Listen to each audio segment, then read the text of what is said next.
You're live back with the IKE, NIKONA Miller, and Brooke BEEGLY Sports Podcast. Every Monday you could check us out.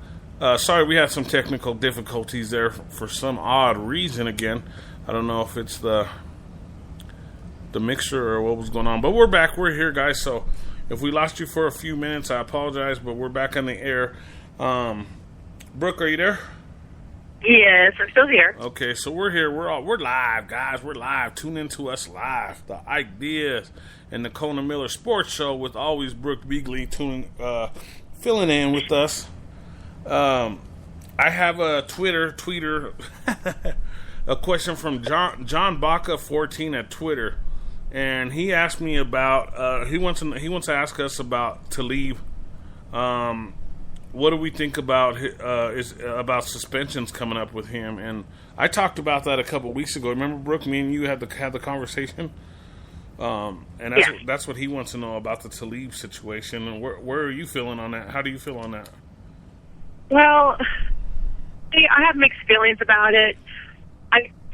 If they're going to suspend him because of his actions at the Super Bowl, then I can understand. But 8 games, if that's what they're going to do, I think that's a little ridiculous. Excuse me if you ask me. But if it has to do with what happened in Texas, him getting shot in the leg, then that is way beyond ridiculous. Yeah. Excuse me, guys. Excuse me. I apologize for that. My dang allergies, guys. I'm fighting allergies, so excuse me. Bless you. As far as that, thank you. As far as the Talib situations, I do believe with everything compiles that he's been doing, especially he had the 2 personal fouls in the game. He had fouls he had 2 penalties, bad penalties during the season. So I don't mind if Talib gets suspended 2 to 4 games. And I'm a Denver Bronco fan. But like I said, we're not the Raiders, and we don't play like that. We play fair. Yeah, we want to see these guys hit hard, hit fair, and we want them to play a fair game. So if he gets suspended for a football play, I'm behind it 110%. As far as outside of football, I don't know anymore. I don't know if the NFL should be getting involved in some of the stuff because I seen some information today, about some of the players getting suspended for a year for domestic violence outside of football, right? So then they showed the kicker from, I think, Baltimore, and I guess he had a domestic violence outside of the game. And he only got suspended for 1 game. So it got me thinking, is the NFL playing this fair? I see where you're coming from, outside of football to an extent, but also on the same hand, these gentlemen are supposed to be kind of like role models. This is their job. Any way you look at it, they get up in the morning, work their tail off to do their job. But I see where you're coming from, one guy gets suspended for 1 game opposed to another guy gets suspended for a year for the same suspension, for domestic violence, abuse, or whatever you want to call it. That's a little ridiculous. Either pick one and stick with it for everybody, not just nitpick who gets what for the same thing. Yeah. So if one's going to get caught for something, then they all should, or else it does boil down to a double standard, which is kind of what gets to me, you know what I mean? Exactly. Yes, I know exactly what you mean. So, like I said, what I'm going to go off of is if it's football play and they're going to get suspended for it, I'm all for it. If they did something wrong, if it's off the field, let's dig deeper into it before they make rash decisions on some of the things, Exactly. Like I said, I see where you're coming from, and I also understand that, it goes back to how I feel, these guys are role models, younger kids, especially my 7-year-old son looks up to quite a few of these players. Yeah. They really do. And, well, you know that, because you and I talked about that all the time. Yeah. Excuse me. And I'm going to want, my son to look up to good role models, especially when it comes to sports. So, I mean, it's, catch 2020 here, Does that make any sense? It makes a lot of sense. See, that's why I think that we brought this up, and I think what was who was it? It was John Baca who brought the question up actually about to leave. So I think that was thank you, John Baca, for bringing the question up, because it kind of opens up a bigger can of worms if you really think about it, because of all the stuff involved. Yeah. Not just football play, but everything else that's involved with it. So it there's a lot. And, go ahead. No, there's a lot to do with this. Besides, like I said, like it basically turns into a double standard if you're gonna suspend Talib 8 games for shooting himself in the leg, and you're gonna give the kicker from Baltimore a 1-game suspension for domestic violence. It kind of sounds like a double standard to me, and I don't know how you feel about that. No, I totally agree. I absolutely totally agree on that. I love Talib. I love his passion that he has on the field. I mean, I absolutely love him. Even, my husband, he loves him too. But he gets the passion the best of him, if you get what I mean. Yeah. But I bring this up. I came from a tough neighborhood, and a lot of these guys are from tough neighborhoods, even tougher neighborhoods than I'm from. So they are.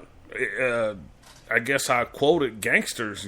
Some of these guys are gangsters, and I learned, and I kind of didn't realize that to the Carmelo Anthony days when they were here in Denver, him and Kmart and all them guys. I didn't really realize it till then, and then now I know, because a quote was mentioned, and he says, you got Bloods and you got Crips, and it kind of, I don't want to say that Talib and any of those guys are gang related, but it kind of brings us back to that a little bit when you start talking about guns and clubs and things like that in nature. So great question, John Baca. Like I said, It opens up a whole different can of worms.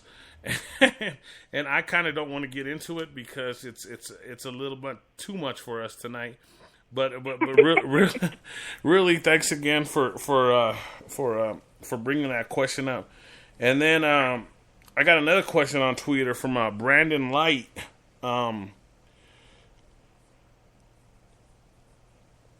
Let me see what this question says. He wants to know. It's kind of the same question that we're going to get to in a little bit. Do you think that how much time that we're going to see Lynch in the third game? Brandon, I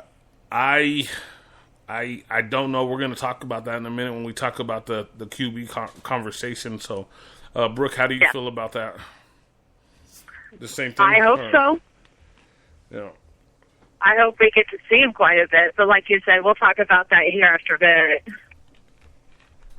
Okay, that sounds good. So I have 2 more questions, but I'll have to read them another time. But they're pretty good questions. So thanks to John Baca 14 and Brandon Light, and they're on Twitter. So if you want to get in football conversations, get in the conversations with them. Both of you guys, if you can, log in the speaker, hit the follow button, and leave some comments. We'd really appreciate that. It'd be really awesome if you could do that. You know what I mean? Yes.